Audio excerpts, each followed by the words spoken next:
Bien. A ver, Ignacio se conectó, todavía no. No sé si esperarlo un poquito más. Yo diría que vos vayas largando y que después Bueno. entre. ¿Qué está comiendo, Emilio? Escucho un ruido de fondo. No soy yo, pues estaba silenciado, pero estoy comiendo granola con yogur. Me parece que es un perro, ¿eh?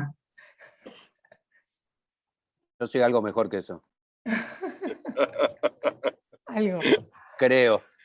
Hola, Eduardo. Bueno. Ahí está. Bueno, silencien por favor los micrófonos y larga nomás. Bueno, arrancamos entonces. Muy buenos días a todos. En el día de hoy yo quería presentarles una guía práctica para el seguimiento del glaucoma, con la idea de actualizar conceptos con respecto al seguimiento del glaucoma, con el foco puesto en optimizar el proceso del primer encuentro con el paciente. Los objetivos de la charla van a ser enumerar los pasos a seguir para lograr un adecuado manejo del glaucoma en sus diferentes formas y estadios, plantear un modelo estándar para el seguimiento basado en la presión target y la progresión del campo visual, actualizar las creencias sobre la cronología de progresión en estructura y función, y mencionar los puntos clave para detectar la progresión en el campo visual. A mí me gusta siempre empezar con casos sencillos de todos los días, que ayudan a retratar un poco la relevancia de lo que vamos a charlar después. Así que empezamos por estos 3 casos de todos los días, que retratan casos típicos que llegan a la consulta y requieren diferentes manejos, ¿sí? Primer caso es una paciente femenina de 78 años, con agudeza visual 10 décimas en ambos ojos, biomicroscopía normal, gonioscopía de ángulo abierto en ambos ojos, presiones normales, paquimetría finas y excavaciones de 0,3-0,4. Pongamos que esta paciente tiene un antecedente familiar de glaucoma, le pedimos los estudios de función y estructura y nos da todo normal. Lo más probable es que esta paciente la podamos seguir tranquilamente una vez al año si no se presenta ningún otro inconveniente en el camino, ¿sí? Ahora, si se presenta un caso muy similar, otra mujer de la misma edad, con buena agudeza visual, relativamente buena, un poquito menos en el ojo izquierdo, que lo podemos adjudicar quizás una catarata, una biomicroscopía normal, también presiones normales y paquimetrías normales. Si a esta paciente la refraccionamos, hacemos un anteojo, se va. Si no le hacemos un examen un poquitito más exhaustivo, por ahí se nos escapa que tiene una gonioscopía de ángulo cerrado, estrecho, y unas excavaciones un tanto avanzadas. Ya ahí se nos despierta una alarma y le pedimos campo visual, nos aparece esto. Estructura también. OCT y campo visual recontra avanzado en el ojo izquierdo y con bastante daño en el ojo derecho. Lo que quiero hacer foco acá es que era una paciente que si no le mirábamos los nervios o la gonioscopía en su efecto, pasaba por alto tranquilamente porque todo lo demás era normal. Es un poquito exagerado por ahí la agudeza visual del ojo izquierdo, pero sí que los pacientes con glaucoma terminal, si tienen una isla central, pueden mantener las 10 décimas de visión. Y un tercer caso, también similar a los anteriores, una paciente de 78 años con una agudeza visual y microscopía normal, ángulo abierto, presiones medicadas de 14 y 16 con paquimetrías finas y excavaciones de 0,6. A esta paciente, si la sigo con presiones, yo sé que está medicada, me viene con latanoprost y un combinado, y las presiones están en 14 y 15, por ahí sigue, y sigue, y sigue, pero veo que viene en el 2017 con estos estudios, la cito un año después, y me viene así, con una progresión interesante en ambos ojos. En el 2000, esto es un año después, si se fijan en las fechas de los exámenes. En el 2017 acá se me escapó pedirle estudios de estructura, no le pedí los CT de fibras. Quizás ahí, además de mirarle bien el nervio, se me hubiera levantado una alarma que esta paciente ya tenía un defecto más avanzado de lo que me puede mostrar el campo visual, ¿sí? Acá ya se me escapó, por más que tenía presiones que parecían normales. Entonces, ¿qué quiero decir con estos 3 casos así de todos los días? La idea es que hacer hincapié que son en apariencias similares con respecto a agudezas visuales, biometroscopía y presiones, todo lo que hacemos habitualmente en la consulta general, pero con pronósticos y necesidades de seguimiento totalmente diferentes, ¿sí? Entonces lo que quiero hoy es plantear esquemas de seguimiento individualizado y especializado para cada caso.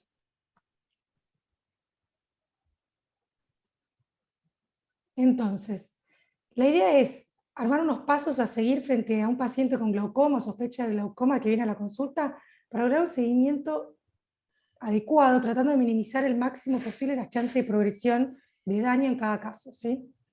El primer paso siempre es intentar definir con la mayor precisión posible el diagnóstico de estadio del glaucoma, ¿sí? Por ejemplo, no es lo mismo seguir un glaucoma pseudoexfoliativo grado 1 que un glaucoma primario de ángulo abierto grado 2, glaucoma de ángulo cerrado grado 3 o un glaucoma pigmentario grado 4, ¿sí? Yo acá les muestro, son 4 ejemplos a modo ilustrativos, elegidos arbitrariamente por mí, podrían ser también glaucoma de presión normal, cortisónico, uveítico, neovascular, cualquier otro tipo de glaucoma, pero mi idea es, con los más comunes que se presentan en la práctica diaria, mostrarles cómo se manejan de manera diferente de acuerdo a su fenotipo, digamos, el subtipo de glaucoma y el estadio en el que se presentan, ¿sí? Hoy en día hay una tendencia general a fenotipificar los glaucomas, entendiendo que cada uno se comporta de manera diferente y requiere diferentes enfoques. Estos son los más populares, como les decía antes, pero hoy ya se tiende a estudiar los nervios ópticos, la forma que tiene el nervio, ver si el mecanismo de daño es distinto en un glaucoma ángulo abierto que en otro, de ahí surgen los glaucomas de presión normal, los glaucomas más susceptibles a daño vascular, y bueno, y otros subtipos que se están empezando a estudiar ahora, además de los que ya conocemos tradicionalmente, ¿no?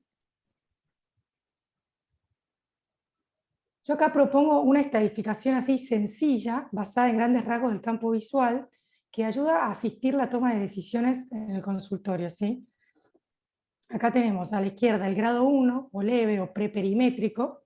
En este caso podría ser quizás hasta un síndrome pseudoexfoliativo sin glaucoma, si tuviéramos un nervio óptico sano, en el caso de la izquierda. Pero si ya tuviéramos un nervio óptico con signo de daño, estamos hablando de un grado 1, ¿sí? Con un campo visual prácticamente normal. Después el grado 2 o 3, o moderado, estos dos del medio. ¿Ustedes ven mi flecha cuando yo muevo acá o no la ven? Sí, perfecto. A grosso modo, defectos del campo visual de 1 o 2 cuadrantes. Y ya defectos de 3 o más cuadrantes del campo visual, estamos hablando de un glaucoma grado 4 o severo, ¿sí? Esto también se puede traducir a los valores de los índices globales del campo visual, como por ejemplo el mean deviation, donde el daño leve podría ser el MD menor a 2, moderado de 2 a 6 y severo mayor a 6.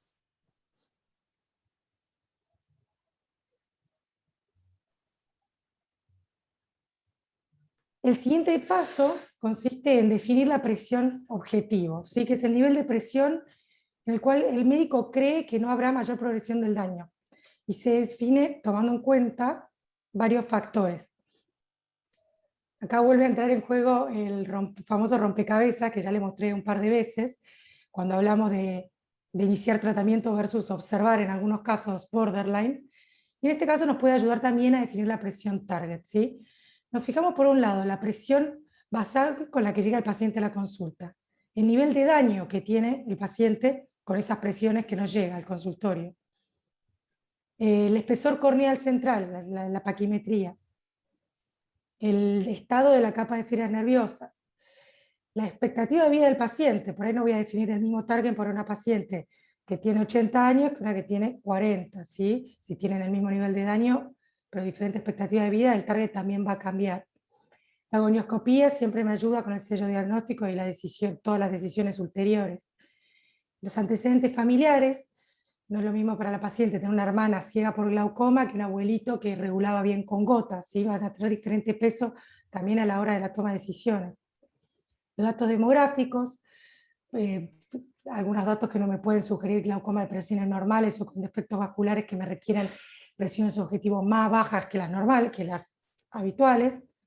Y el centro de todo, como siempre, a la cabeza, el aspecto del nervio óptico, que es lo que ulteriormente me va a terminar de definir las presiones siempre que yo quiero para mi paciente.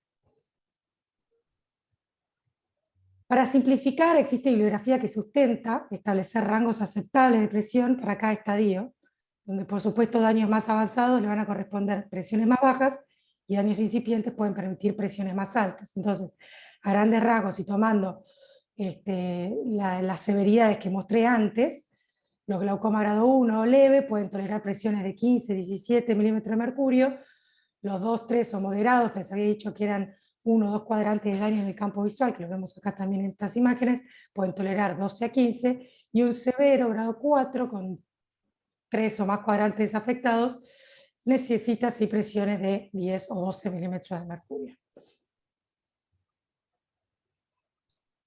Una vez que establecimos o que definimos la presión a la que queremos llegar, tenemos que definir la conducta para conseguirlo, ¿sí? ¿Cómo vamos a hacer para llegar a esas presiones? Obviamente.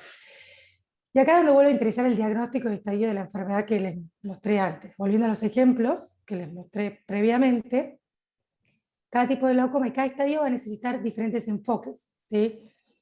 Por ejemplo, el glaucoma pseudoexfoliativo tiene características que le son propias, como la simetría del daño, la fluctuación de la presión, el nivel de pigmentación aumentado en el ángulo, que lo puede hacer buen candidato, por ejemplo, para el tratamiento con láser SLT desde estadios tempranos.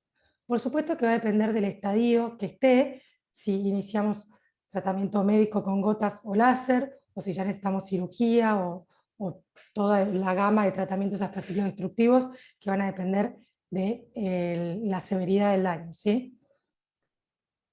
Pues lo mismo con el primario de ángulo abierto, que también puede ser candidato a láser, tratamiento médico, cirugía o destructivos o ciclodestructivos dependiendo de la severidad del caso.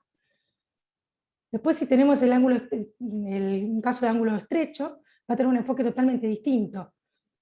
Quizá vamos a empezar por iridotomía, vamos a tomar en cuenta la lensectomía, también podemos considerar tratamiento médico cirugía en casos más avanzados, y no vamos a indicar en este caso el SLT, ¿sí? Que necesita de ángulo abierto para funcionar bien.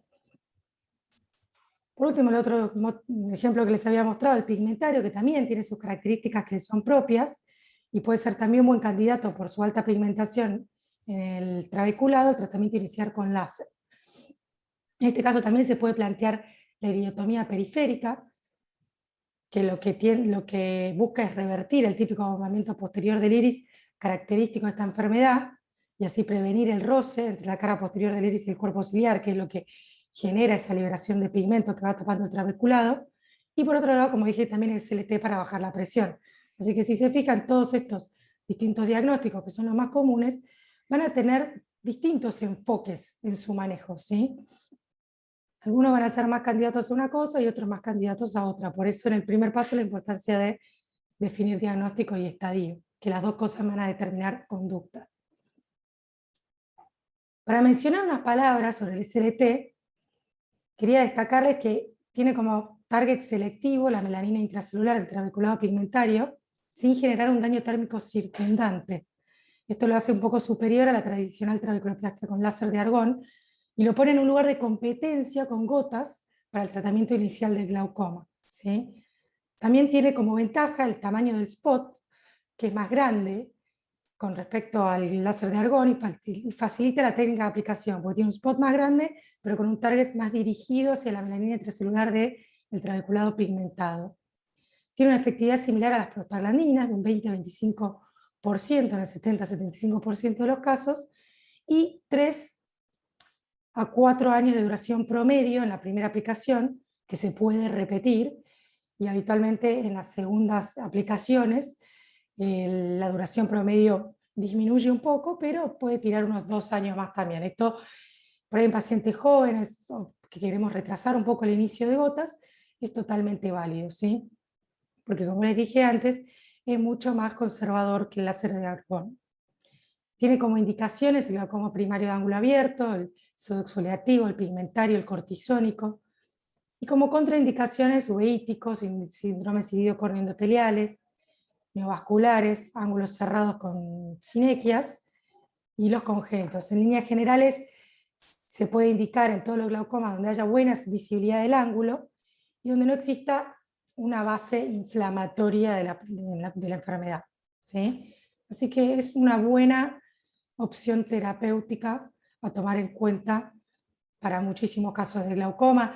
También, por supuesto, pacientes que no toleren bien gotas, pacientes altamente alérgicos a las gotas, pacientes con artrosis avanzada de las manos, que les cueste colocarse las gotitas también. Hay varias indicaciones precisas para el láser que son interesantes y se van ampliando cada vez más por su alta seguridad. Una vez establecido el tratamiento, por supuesto tenemos que valorar la eficacia y tolerancia, a ver si funcionó lo que hicimos. Así que para eso citamos a los pacientes al mes de iniciar el tratamiento, sea con gotas o láser, y evaluamos la respuesta al mismo, ¿sí? Este paso es bastante sencillo. En caso de hacer láser, por supuesto, vamos a hacer un tratamiento también el mismo día. A veces el láser SLT puede hacer un pico de presión, en este caso lo vamos a citar el mismo día para prevenir o detectar el pico de presión. En caso de empezar un tratamiento con gotas, sí, lo podemos citar directamente al mes. Interrogamos de vuelta al paciente. Y finalmente vamos a plantear al paciente un esquema de seguimiento basado en todos los pasos anteriores, ¿sí? A mí me gusta que esto sea algo programado y consensuado. O sea, que el paciente sepa cada cuánto va a tener que venir a los controles y qué va a tener que hacer en cada visita. ¿Sí? Ya que es algo que va a tener que hacer de por vida, a veces está bueno que conozca las cláusulas, que a veces hace que eso ayude a calmar un poco la ansiedad del paciente, ¿sí? Entonces esto por lo general es algo que yo charlo bastante. Le digo al principio, le cuento qué tipo de glaucoma tiene, en qué estadio está, y que por eso le justifico que al principio lo vamos a visitar, lo vamos a ver con más frecuencia y recién después vamos a establecer un esquema cada 6 meses o cada 1 año o cada 3 meses, dependiendo del caso. Y para definir estos intervalos de visita, existen guías de Preferred Practice que se basan en evidencia científica para justificar la frecuencia de los controles, ¿sí? Para plantear estos esquemas de seguimiento, lo primero que vamos a hacer es preguntarnos si conseguimos llevar la presión a donde la queríamos llevar. Si eso está ok, después tenemos que corroborar si efectivamente no hay progresión con esas presiones, con esos valores de presión que establecimos nosotros como target, ¿sí? Que en realidad no son un valor físico, son un valor sí, pensado por nosotros de la mejor manera con todas nuestras herramientas para el paciente. Si constatamos que no hay progresión, entonces podemos controlar al paciente cada 6 a 12 meses, dependiendo de la severidad del caso, como va a ser cada 6, si es más leve, o cada 12 si es más, al revés. Cada 12 si es más leve, o cada 6 si es más severo. En caso de que sí haya progresión, por supuesto vamos a tener que ajustar la medicación y volver a citar en un mes para reevaluar, ¿sí? En caso de que la progresión no esté donde la queríamos llevar y el paciente progrese, lo mismo, por supuesto, vamos a ajustar medicación y controlar al mes. Y en caso de que no esté en target, pero no haya progresión, probablemente nos exageramos inicialmente a la hora de definir el target y podemos reevaluar en otros 3 a 6 meses para ver si podemos subir la presión objetivo, ¿sí? Si no hay progresión con la que habíamos constatado.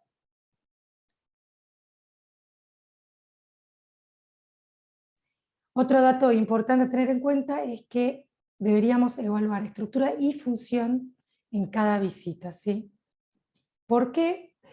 Porque si bien sabemos que se necesita la muerte de una cantidad considerable de células ganglionares para poder evidenciar daño de manera objetiva en los exámenes complementarios, ya no se dice que el daño estructural va a preceder siempre al daño funcional, como se decía antes, que se deben perder al menos 25 o 35% de las células ganglionares para detectar anomalías en el campo visual. Hoy se sabe que tanto uno como el otro, tanto daño estructural como funcional, pueden aparecer primero, pueden aparecer los dos al mismo tiempo, tanto para el inicio de daño como para la detección de progresión, o puede aparecer función primero, ya no me perdí lo que dije, pero estas barras de acá muestran los resultados de los principales clinical trials de glaucoma, donde el color más clarito muestra casos en los que los cambios funcionales, o sea, en el campo visual, se detectaron primero. Las barras gris oscuro muestran los casos donde los cambios estructurales se detectaron primero, y los gris claros muestran donde los casos donde hubo cambios estructurales y funcionales a la par. Entonces eso que se decía antes, de que si el OCT daba normal, seguramente, o sea, si la capa de fibra estaba normal, seguramente el campo visual diera normal, ya no es tan así. Entonces esto nos justifica pedir estructura y función en todas las visitas, ¿sí? Después hay un desafío real a la hora de detectar la verdadera progresión en el campo visual, ¿sí? Para eso tenemos que identificar los cambios que excedan el nivel de fluctuación a largo plazo para cada paciente. Tenemos que corroborar que el cambio sea consistente con glaucoma, o sea, que respete el patrón de capa de fibras nerviosas, y no que sea un artefacto. Correlacionar el defecto con el aspecto del nervio óptico, idealmente. Después, tener en cuenta que la variabilidad tiende a ser mayor en pacientes con defectos más avanzados, que habitualmente necesitamos repetir los campos visuales para entender el nivel de fluctuación normal para cada paciente y diferenciarlo del ruido, frente al cual un verdadero cambio del campo visual puede ser identificado, ¿sí? Y la realidad es que hoy en día hay una falta de consenso verdadera para la definición de progresión estandarizada, ¿sí? Lo que sí tenemos que buscar es que el defecto sea repetido en al menos 2 campos visuales, que sea consistente. Si vemos un defecto nuevo, repetimos el campo visual, nos aseguramos de que sea consistente, de que se repita, de que esté en el mismo lugar, que no aparezca primero en un lado, después en el otro, como les decía, que respete la capa de fibra nerviosa, que no esté en la extrema periferia o en lugares que no hacen a la patología del glaucoma típico, ¿sí? Entonces, para ir cerrando, quería terminar de destacar algunos conceptos sobre el seguimiento del glaucoma que van quedando un poquito atrasados, ¿sí? Como el hecho de que se necesiten siempre presiones bajas, o que el que tiene una presión de 12 se puede ir tranquilo a casa sin necesitar mayor análisis. Esto no lo mencioné antes, pero también era muy común pedir un HRT, y hoy ya sabemos que el HRT tiene una enorme variabilidad entre las tomas, que es demasiado operador dependiente y que no es confiable para medir progresión. Otra cosa que quedó vieja es que el glaucoma se siga siempre con presiones, en lugar de seguirse con la salud del nervio óptico. O que el primer tratamiento de elección serán siempre invariablemente las gotas, el tratamiento médico, ¿sí? Todo esto es como un poco convencional, es lo que se hizo durante un tiempo, y hoy ya sabemos que la presión que buscamos es la presión objetiva, la presión target que les mencioné previamente, y no necesariamente la más baja. Esta vez puede ser una presión de 16, 17, y nos podemos quedar tranquilos. Los exámenes estructurales a pedir son el OCT de fibras y la foto del nervio óptico, la retinografía a color, idealmente estereoscópica. El seguimiento debe hacerse en base a la salud del nervio óptico y no a las presiones únicamente, y que esto se hace con estudios de estructura y función, y que en algunos casos seleccionados se puede intentar láser como primera opción terapéutica, y no siempre va a ser el tratamiento inicial con gotas, como si era antes, por la seguridad de la gota versus el láser, que hoy no es tan así. Entonces, para concluir, les propongo intentar definir siempre el diagnóstico y estadia del glaucoma de los pacientes en la primera visita, que esto les va a permitir personalizar el enfoque y el esquema de seguimiento para cada paciente. No olvidarse de incluir siempre el análisis de estructura y función, no me canso de decir esto, en todos los controles. Esto aumenta la sensibilidad para detectar progresión, y recordar que a mayor severidad, mayor frecuencia de controles y menor presión ocular. Objetivo. Eso es todo por hoy. No sé si, Ignacio, tenés ganas de agregar algo a todo lo que dije. Hola a todos, buen día. Gracias, Agus. Muy bueno. En realidad no, solo recalcar algunas cosas que ya dijiste y que fui anotando para no olvidar un poco, pero que el tema, el concepto de evaluar primero, el concepto de ante paciente de reciente diagnóstico, y uno lo tiene entonces que analizar, catalogar en un estadio, como bien dijo Agus, y que requiere ya no solo del examen de estudios de función y de estructura, o de estructura y de función, porque ambos son más fotos de nervio óptico que hacen y ayudan en el diagnóstico. Entonces está claro que uno solo de esos estudios no define el diagnóstico habitualmente,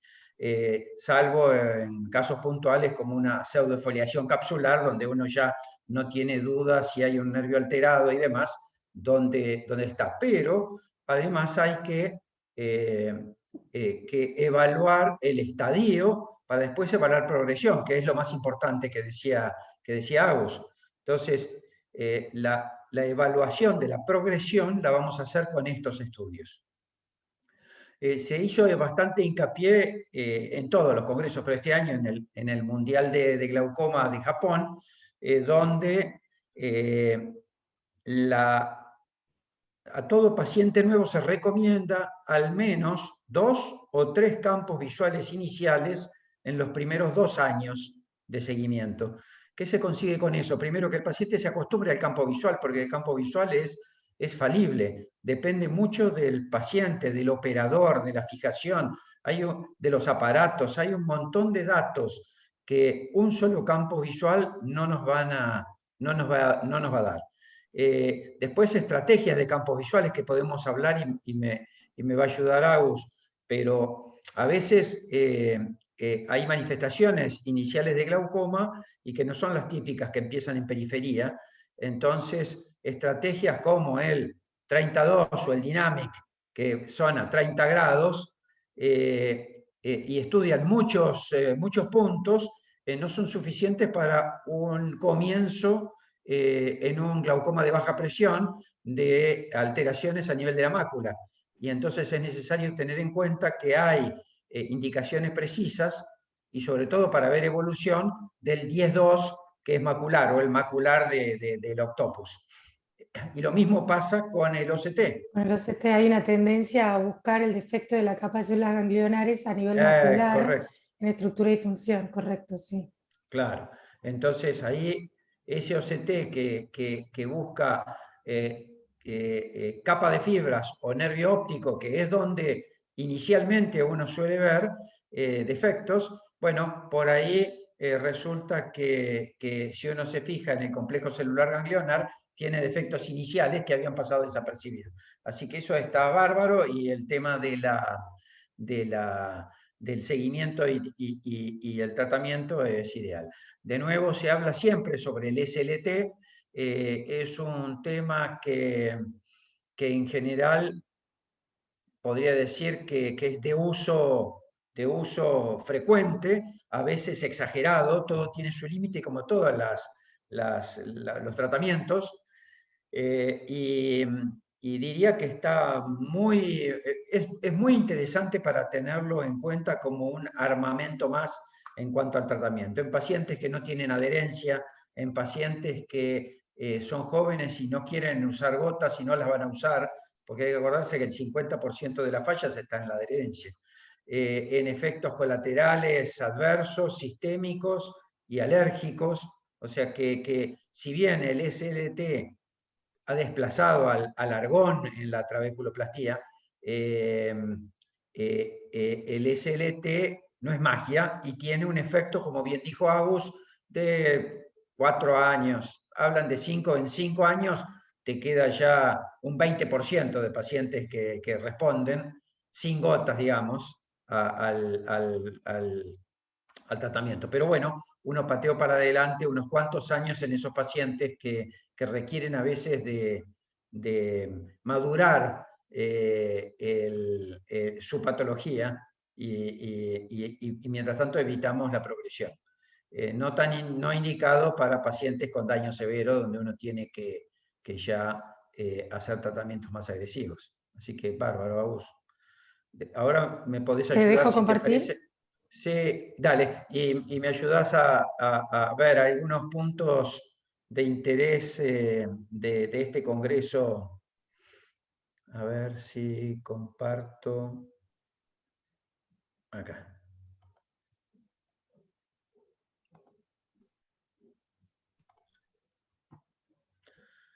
¿Estoy compartiendo o no? No.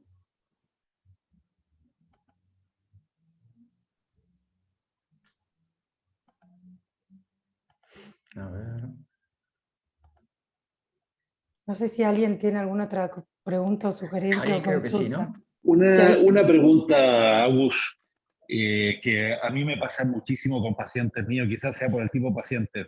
Yo veo muchos megapapilas. ¿Cómo hace para distinguir vos una megapapila de una papila normal en tamaño? Correcto. Bueno, ahí el OCT tiene muchísimos parámetros que nos miden los valores y sirve, pero es verdad que sigue siendo un desafío la megalopapila para detectar progresión. Ahí a veces nos fijamos más en los estudios de función. Me fijo más en el campo visual, que no progrese, que no cambie, y no tanto en estructura, salvo me fijo más quizás como se sale la megalopapila de los parámetros normales para los estudios de OCT, saco foto, comparo fotos y sigo con campo visual, con función. Habitualmente hago eso porque todavía sigue siendo un desafío, tanto la megalopapila como la papila chica, o sea, cualquier cosa que se salga de lo estadísticamente normal, no nos sirven tanto los estudios como los OCT que se basan en lo estadísticamente normal para definir daño o normalidad, ¿correcto? Así que tanto las más chiquitas como las más grandes las sigo con función y con foto, más que nada. Ahí yo quiero acotar una cosa, que si bien no es un estudio que vayamos a usar seguido, pero cuando uno tiene dudas sobre la funcionalidad de las ganglionares, el RG por pattern te va a decir si hay pérdida de fibras o no, si hay disfunción o no. Entonces, ese es el aviso parroquial, parece, pero Sí, en realidad, en este caso, por ejemplo, que vos querés saber si hay pérdida o no de células ganglionares y el OCT por ahí, como se alteran los parámetros en las megalopapilas, tenés esa herramienta que es funcional y objetiva. En la línea de lo mismo, en realidad también el macular de OCT de células ganglionares también me puede ir mostrando si hay un adelgazamiento a nivel de las células ganglionares de la retina. Claro. Sí, pero lo hemos hablado antes y el pattern tiene en el futuro de glaucoma, claro, cuando se pueda masificar, que es el problema. No se habla en los congresos demasiado del electroretinograma porque pocos centros lo tienen como para tenerlo como patrón de seguimiento, pero lo cierto es que es algo objetivo, de las pocas cosas objetivas que nos pueden señalar el daño, ¿no? Claro, Así porque que, los equipos ya tienen parámetro de normalidad incluido, sí, claro. entonces te dice si la cantidad de células que están respondiendo están dentro de lo normal o no. Sí. Pero yendo de nuevo a la pregunta de Arturo, es tal cual lo que dice Agus, y es que uno de los elementos en los que se basa en general todo el mundo para no tomar a las fotos estereoscópicas de fondo de ojo como seguimiento es que hay bastante variabilidad interpersonal a la hora de estadificar una papila. Entonces, el aspecto del nervio óptico sirve, yo diría, personalmente me sirve para orientar un diagnóstico inicial, sobre todo cuando tengo otros datos que me hacen pensar que ese paciente puede ser glaucomatoso, o ver un fondo de ojos y es un nervio óptico que me llama la atención, pero no para su seguimiento. Es difícil seguir un nervio óptico por fotos, si bien, bueno, está proclamado en Estados Unidos, hay un centro de clasificación y estudio de las fotos, ¿no? Sí, O justo sea, yo ahí tengo que disentir, porque yo vengo de una escuela allá, hay Caprioli, sí, claro. y Están Caprioli la entre verdad que ellos. dice, y es que Caprioli dice, viste, los estudios estructurales, primero estuvo de moda el HRT, después el OCT Cirrus, el Sí. Spectralis, no sé qué, eso cambia, las tecnologías van cambiando, cada 2, 3 años, 5 aparece algo nuevo, y la foto es lo único que queda, y tenemos en ese caso tenían bancos desde 100 pacientes desde el 98 con fotos. Entonces, por más que vos y yo podamos disentir cuando vemos una papila y vos pienses que es un 0,5 y yo soy un 0,6, no importa, yo voy a ver siempre el 0,6 y yo puedo detectar cambios por ahí sutiles o no tan sutiles en la foto, en mi 0,6 y vos en tu 0,5. Y eso como que se hace mucho hincapié ahí para mantener algo que no cambia ni va a cambiar a lo largo del tiempo. Es verdad que vas a tener mejores, peores fotos, la máquina de foto puede cambiar la luz, la iluminación, pero digamos, es lo más fijo que tenemos en comparación a todas las otras tecnologías que cambian tanto. Sí, no deja de ser subjetivo, o sea, en la medida que mejoren las imágenes del OCT y que te puedan medir espesores Claro, microscópicos, es superior al ojo, ¿no? O sea, lógico, es superior obvio. a la subjetividad, pero Pero si tenés, obviamente es muy importante. Sí, si tenés dos OCTs diferentes, no los puedes comparar entre sí. sí. Ah, de distintas máquinas, sí, sí, Claro, sí. eso pasa, porque tuviste el Cirrus un tiempo, después te compraste el Spectralis y dejaste de poder comparar los valores. Pero bueno, ese es otro tema. Bárbaro. Bueno, vamos a ver esto, Agus, con algunas fotos que tomé directamente del Congreso. Y este son 12 puntos interesantes porque se usan en oftalmología en general. Todo el mundo, mal que mal, ve glaucomas, atiende glaucomas, sigue glaucomas, y algunas guías son interesantes para advertirlas y elegir, descartar algunas cosas y elegir sabiamente otras. Entonces, un punto es esto. ¿Cómo estás? CCT, Ahí me he detenido. el espesor de la córnea. Los algoritmos que se usan para definir espesor de la córnea y en base a eso seguir a pacientes son muy útiles, pero no son matemáticamente definidos. Entonces, lo que significa esto es que no es que no usemos el espesor corneal para seguir a los pacientes, sino que no nos basemos en eso básicamente para la conducta a seguir, definiendo, sí, por supuesto, a mí me preocupa mucho más una córnea delgada y decir, este paciente puede estar progresando porque en realidad yo estoy midiendo mal y el paciente tiene más, a pesar de mis cálculos, que una córnea gruesa, y entonces definir que tiene 25, pero 600 de córnea, y entonces está normal. Entonces creo que eso va. No sé, Agus, ¿qué opinas de eso? Sí, yo estoy bastante en contra del cálculo matemático de 200 micrones de diferencia, sumo 3, resto 3. Yo lo tomo como una pieza del rompecabezas más, como siempre digo, las extremadamente finas, las extremadamente gruesas. Pero no es un cálculo matemático y nunca lo hice así. Perfecto, bárbaro. Sí, esto se ha masificado y a veces uno pasa, ya veo pacientes que dicen, bueno, no, yo tengo esta presión, pero ya me dijeron que tengo córnea gruesa, así que está bien, ¿no? Entonces hay que tener cuidado en ese sentido. Casi es un dato que sirve mucho para uno, pero los pacientes se les quedan los números en la cabeza y entonces dicen, no, yo tengo 20, tengo 18, es mucho. Bueno, es interesante como elemento. Un segundo elemento es el SWAP, que es el azul amarillo de campo visual, y esto es así, no se ha validado en la evolución, en los estudios para evaluar el seguimiento o progresión de la enfermedad. Los estandarizados son blanco, blanco, blanco. Entonces,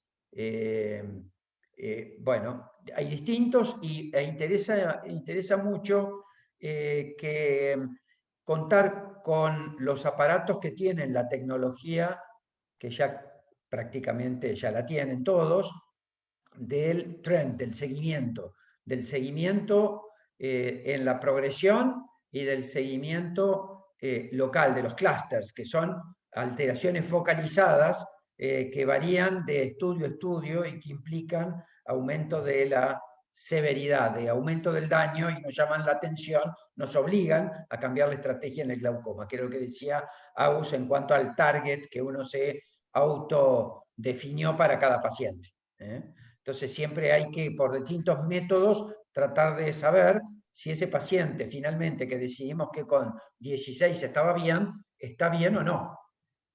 ¿No? Agus, ¿sí?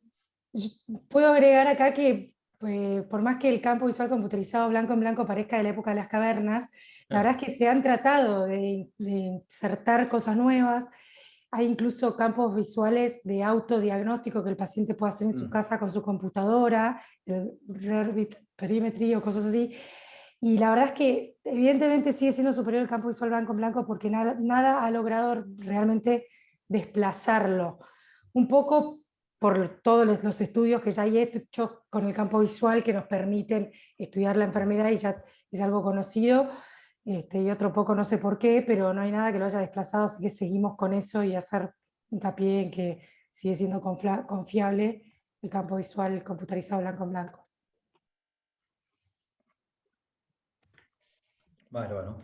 Bueno, y la progresión y diagnóstico basado o solo en el OCT es lo que ya dijo Agus, o sea, ningún estudio por sí solo es realmente útil en el diagnóstico y análisis de la progresión.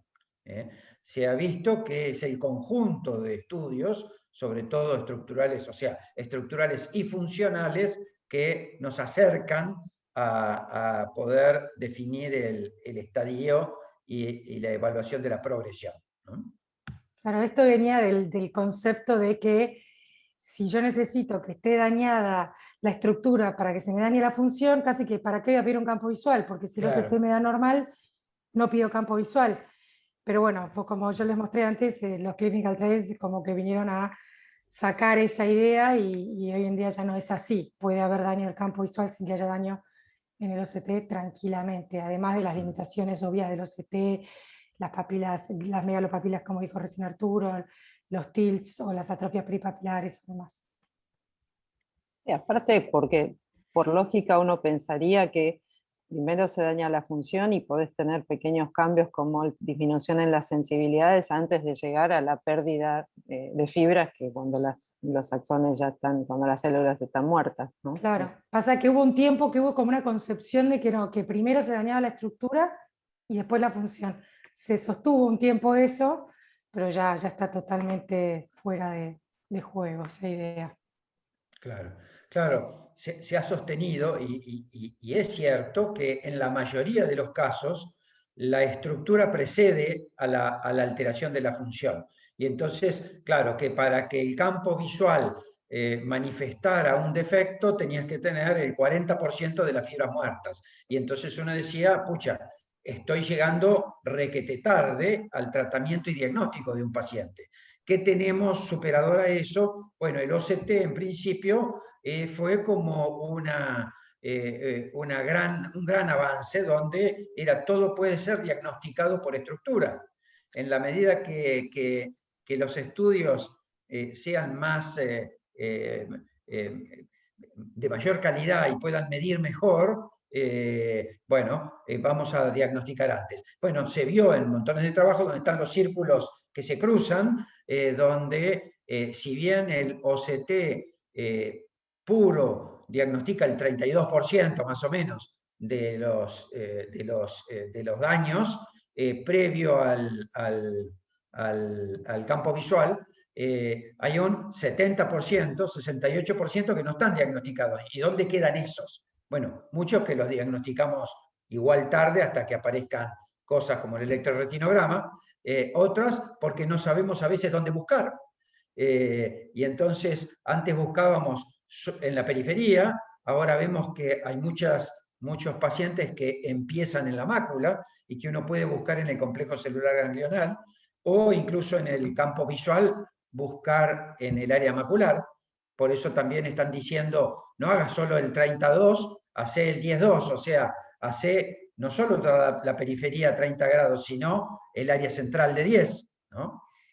Así que bueno, es interesante eso. Y acá está lo que habíamos hablado del alerta, y son los europeos. El conjunto que por supuesto los americanos van a estar en contra de esto porque ellos tienen su centro de gráfica y demás. Pero bueno, en una papila a ver, está generalizando, en líneas generales y normales no existe esta dicotomía, y uno puede hacer análisis y debe hacer del nervio óptico. Y es a veces como primero, como dijo Agus con uno de sus casos, se dio cuenta que algo pasaba por el nervio óptico. Pero como hay diferencias, es lo que dice aquí, entre papilas y papilas, entre el análisis de la relación de la copa y el disco, la famosa ISNT, regla ISNT, entonces es variable. Bueno, no centrarse solo en el análisis para concluir con un diagnóstico y evolución. ¿Agus? Sí, ahí muestra la variabilidad interobservador de la relación copa-disco, ¿no? Claro, está hablando de oftalmólogos en general, quizá, o sea, bueno, o glaucomatólogos, ya alguien acostumbrado a ver nervios ópticos, pero diciendo, no todos vemos el nervio óptico igual. Sí podemos estar de acuerdo, como dijo Agus, entre un 0,3 y un 0,4, o un 0,4 y un 0,5, pero los dos estamos diciendo algo tiene. Entonces, bueno, es interesante. El quinto punto de esto, y es también claro, otro en pos de la aparatología, el OCT de cámara anterior. Entonces, el OCT de cámara anterior salió a ayudarnos a decir, ya está, no necesito hacer gonioscopía porque esto ya me dice todo. Bueno, esto dice poco, nos dice algo del ángulo, si está más abierto o no, pero no nos dice qué pasa detrás del iris. No nos habla de los iris en meseta, no nos habla de las alteraciones en el ángulo que puede uno ver y que ayudan mucho al diagnóstico, de pigmento, pigmentación que nos ayuda a diagnosticar, sinequias, este pigmento así que es en parches o como glomerulado, que habla muchas veces en el cierre angular intermitente de toque del iris. Porque cuando es así tan desparejo, es que el iris está tocando por alguna razón o inflamatorio, ¿no? Así que, bueno, no reemplaza a la gonioscopía, lamentablemente para todos. Después, bueno, esta es otra, aparece la parte comercial de la oftalmología con más fuerza y se empiezan a indicar test de genotipos, hasta estos caseros que te venden en Estados Unidos y los compras online y te haces el test genético a ver si tenés glaucoma. En algunos casos sirve, pero como decía Laura la vez pasada también, de los casos de alteraciones congénitas y demás, que antes de meter en estudios serios hay que tener una razón válida, ¿no?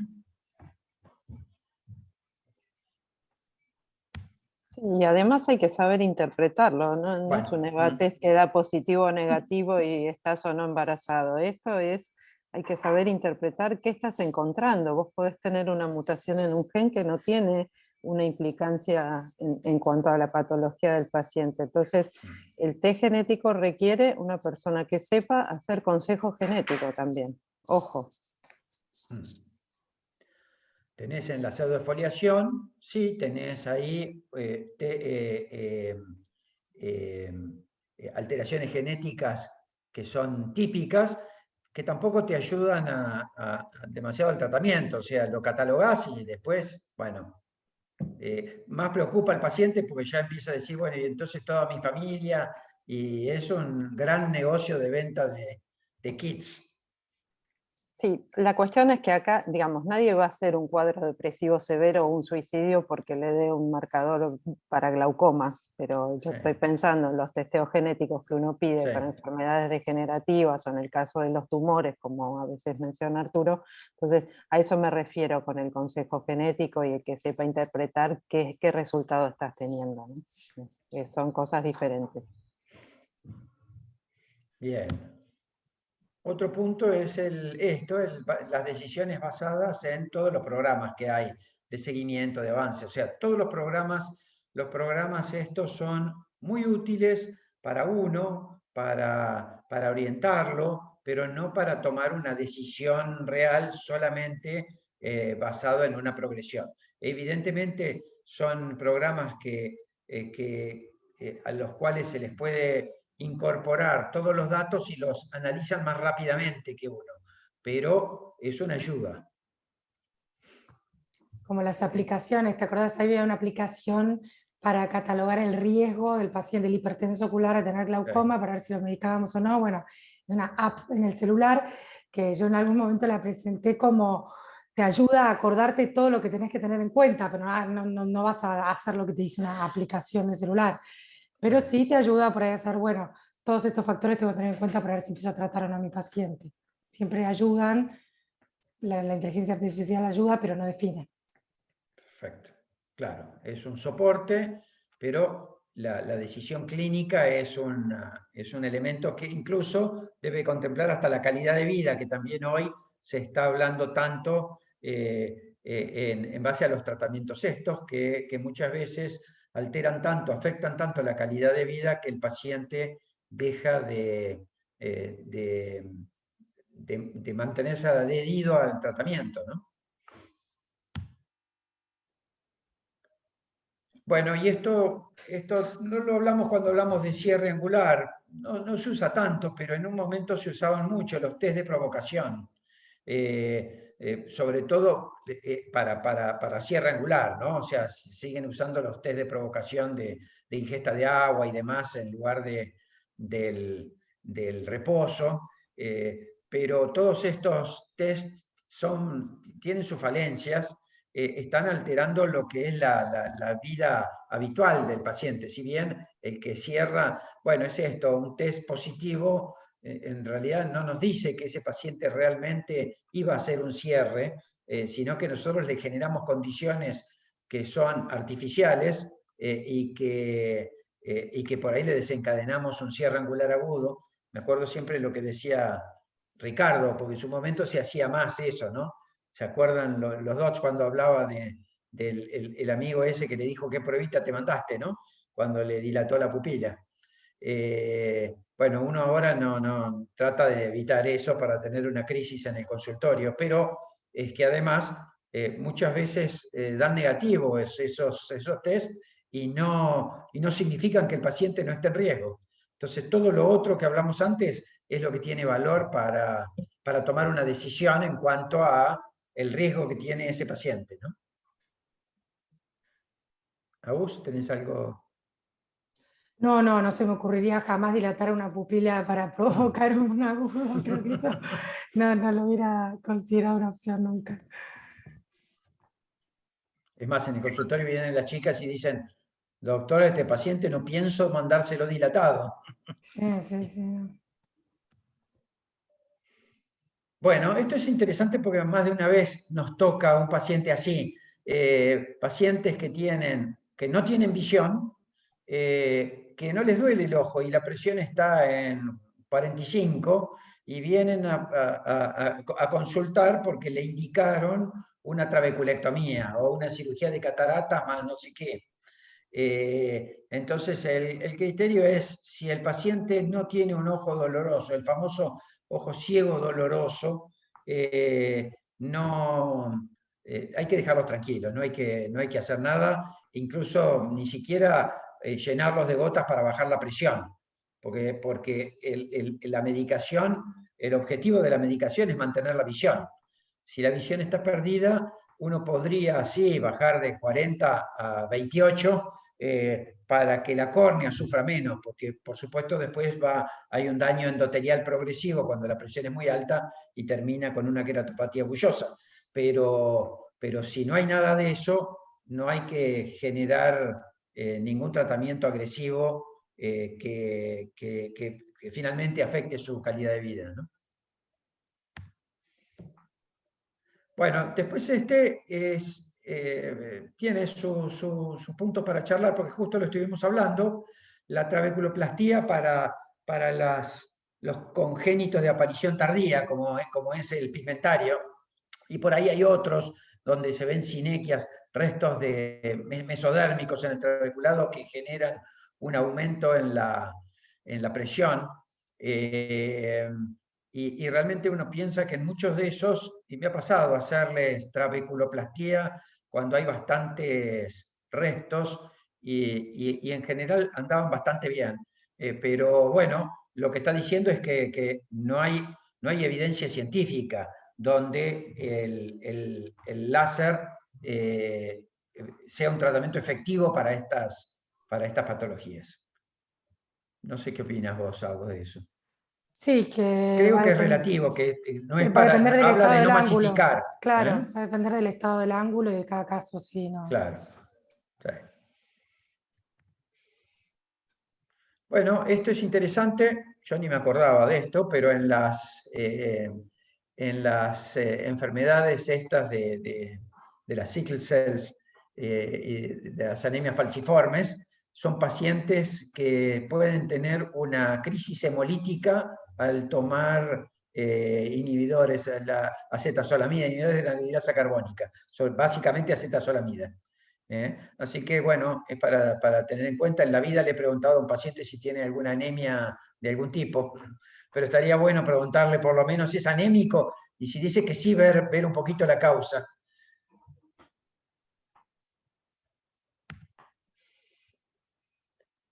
Y esto ya lo dijo Agus, en pacientes en la medida que el daño es mayor, la presión debe ser más baja.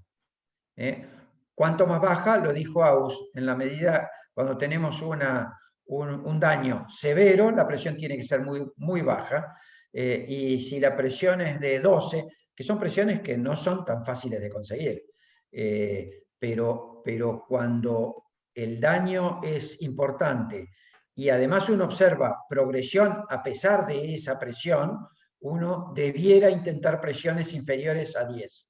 10 e inferiores a 10, que se consigue solamente quirúrgicamente, ¿no? Otra cosa que no llegué a decir y que también se habla bastante es no tanto pensar en quantity-based IOP, sino quality-based, o sea, la calidad de la presión baja.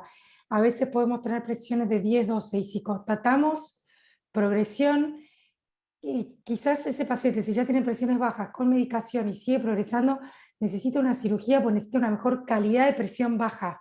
Necesita una presión constantemente baja porque quizás vos le medís 10, 12 en consultorio porque se puso la gota justo antes de entrar o porque, te perdiste algún pico que hace fuera del consultorio o demás causas. Entonces, se necesita una buena calidad de presiones también basada en buen flujo sanguíneo, esto con respecto a colocación de gotas como el timolol, en qué momento del día la vas a poner y bueno, otras, ¿cómo se dice? Cosas que se pueden modificar para mejorar la calidad de presión baja, no solo presión baja.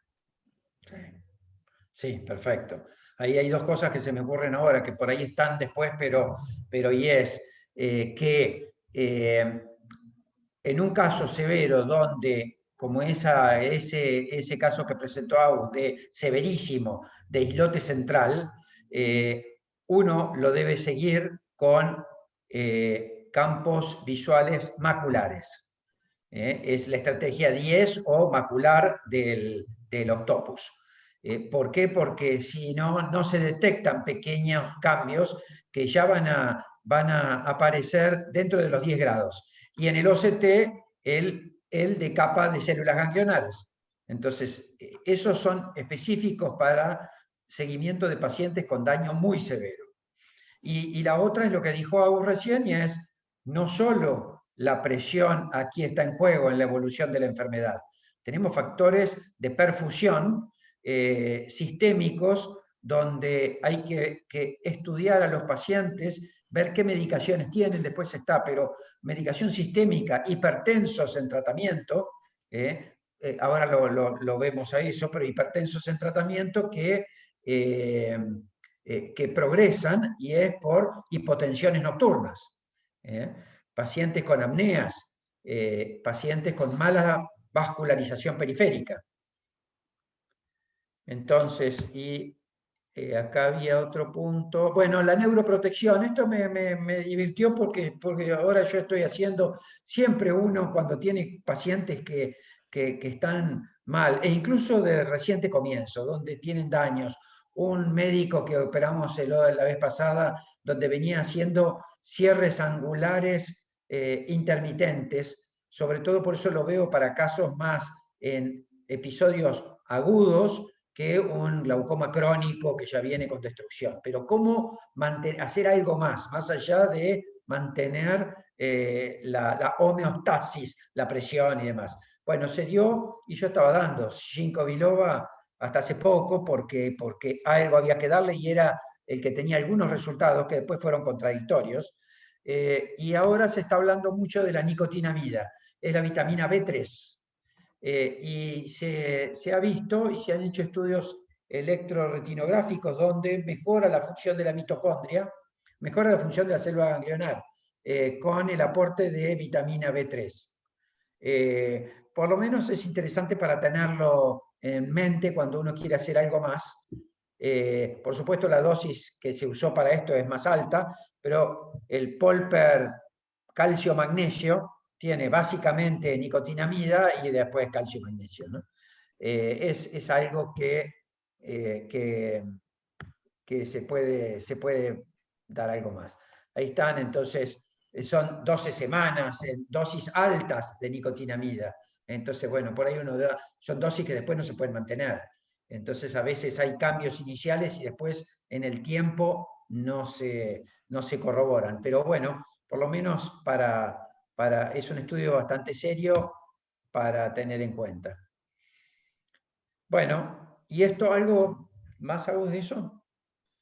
No, que a veces ayuda también el efecto, no sé, para el paciente, que sepa que A estamos sentirse haciendo que hay algo algo. más. Sí. Sí, sí, el placebo. ¿Cómo estamos? ¿Tenemos que terminar, Laura? ¿O cómo? Deberíamos terminar y media, así que estaríamos. Debíamos haber no sé si- terminado. Bien. Tiempo, árbitro, tiempo. Igual, Nadie me no, puteaba, 2 estaban demasiado minutos es callados. un lujo, 2 minutos Yo es creo un que se lujo. quedaron todos dormidos con todo esto. Yo creo que la única que está escuchando es Lau y por ahí Yo creo que Arturo. sí, porque la tenemos ahí adelante. No sé si aquí había algo bueno, no, pero esto se puede dejar para otra vez. Listo, muchas gracias. Gracias a Agus. ustedes. Un genio. ¿Alguien quiere hacer alguna pregunta? Bien. Bueno, buenísimo. Gracias a los dos. Gracias a ustedes. Nos vemos Gracias, el buen día. martes.